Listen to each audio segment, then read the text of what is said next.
Europe 1, 8h36, Thomas Soto. Natacha Polony pour la revue de presse. Bonjour Natacha. Bonjour Thomas, bonjour Julie et bonjour à tous. Ce matin, une de vos journaux, alors il est là, tout puissant, il a notre destin entre ses mains. Le Figaro, Macron, le rendez-vous de Versailles.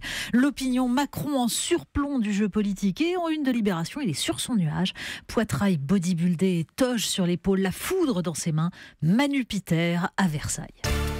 On commence donc avec ce congrès. Oui, alors il y a ceux qui commentent l'effacement du Premier ministre. Libération titre par exemple à Matignon, le premier déclassé. Il y a ceux qui s'interrogent sur la bonne dénomination. Hyper-présidentialisation, césarisme, pharaonisme, se demande Patrice Chabanet dans le journal de la Haute-Marne. Dans l'Union, Sébastien Lacroix, lui, s'agace. Ne soyez pas dupes, braves gens, le bon Emmanuel est tout simplement en train d'organiser son règne. Tout contradicteur est écarté. L'Assemblée est à sa botte jusqu'à la questure. L'interview du 14 juillet est annulée car les journalistes sont trop bébêtes pour saisir la pensée complexe du président. Et le Premier ministre ? Ah oui, le Premier ministre. Samedi, il a eu le droit de réunir ses ministres à Nancy. Nancy, ça fait sérieux pour un séminaire. Il n'y a aucune plage et le ciel est gris. Thomas Pesquet est venu inspirer le gouvernement, ajoute Sébastien Lacroix. Sans doute leur expliquer comment ne pas se faire oublier après avoir été mis sur orbite. Alors pour ce qui est de l'opposition, l'opinion nous raconte comment doit se dérouler sa prise de parole au Congrès après le départ du chef de l'État. Signe que rien n'a été laissé au hasard, écrit Nathalie Segaud, l'exécutif a veillé à ce qu'un parlementaire, le sénateur de l'Aube Philippe Adnot, s'enregistre très rapidement pour parler au nom des non-inscrits. Le premier d'entre eux qui se manifeste est celui qui a droit à la parole, afin de ne pas laisser Marine Le Pen bénéficier de cette tribune. Bon, seule ombre au tableau, la remarque d'Emmanuel Macron ce week-end devant des entrepreneurs du numérique à propos des gens qui réussissent et des gens qui ne sont rien. Alors ça énerve beaucoup Laurent Baudin dans l'Alsace. Qui détermine le critère du succès, demande-t-il. Quant aux gens qui ne sont rien, ce seraient donc ceux qui n'ont pas réussi.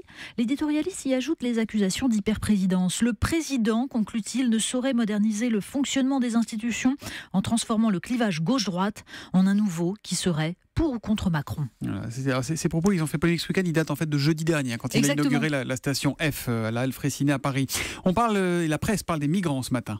Oui, c'est un des sujets de l'en même temps présidentiel, la question des migrants. Le Monde et le Figaro reviennent sur cette menace de l'Italie de désormais fermer ses ports pour obliger ses voisins à porter un peu le fardeau.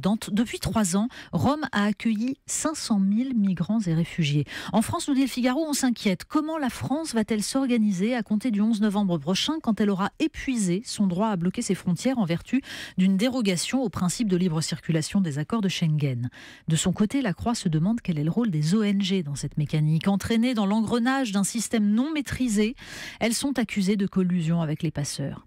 Certains plaident pour l'ouverture de moyens légaux et sécurisés d'arrivée de réfugiés en Europe, notamment pour les Érythréens, les Syriens, les Sud-Soudanais, qui sont éligibles au droit d'asile. C'est là que politique et humanitaire se mêlent. On change totalement de sujet, on parle de la LGV, ligne à grande vitesse. Oui, parce que ça, c'était une des images du week-end, l'ouverture triomphale de 2 lignes à grande vitesse, mais Le Monde nous explique comment le modèle TGV, en fait, est à bout de souffle. Les Libérations précisent, quand la première ligne Paris-Lyon a été lancée en 1982, il fallait compter 10 millions d'euros du kilomètre. Nous en sommes à 30 millions. À ce niveau-là, impossible de dégager des recettes suffisantes pour payer le coût de l'infrastructure. Mais surtout, Libé nous raconte l'inquiétude des Bordelais, qui voient déjà augmenter les prix de l'immobilier, les embouteillages. Alors ils craignent de voir changer leur mode de vie. Déjà qu'il y a une médiatisation et une hype autour de la ville, se plaint un étudiant, oui c'est nul. Alors entre retombées économiques et préservation d'un bonheur serein, ils ne savent pas quoi choisir. À propos de LG, il y avait l'inauguration du Paris-Toulouse qui devait aller beaucoup plus vite, sauf qu'il y a eu un incident sur la voie, ils ont mis je crois 5 heures de plus. C'est Valentine Desjeunes qui nous racontait ça dans le kiosque tout à l'heure à 6h45.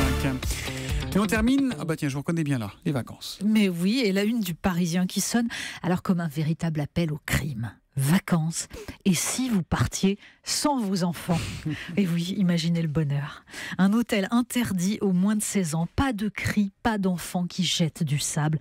Bref, en fait, ce que ne vous dit pas vraiment l'article, c'est que le vrai bonheur, c'est certes de ne pas avoir ses propres enfants, mais surtout de ne pas subir les enfants mal élevés des autres. Vous savez, ces enfants rois, ces petits Jupiters. Alors voilà, merci beaucoup Natacha Polony et à demain pour la revue de presse sur Europe 1.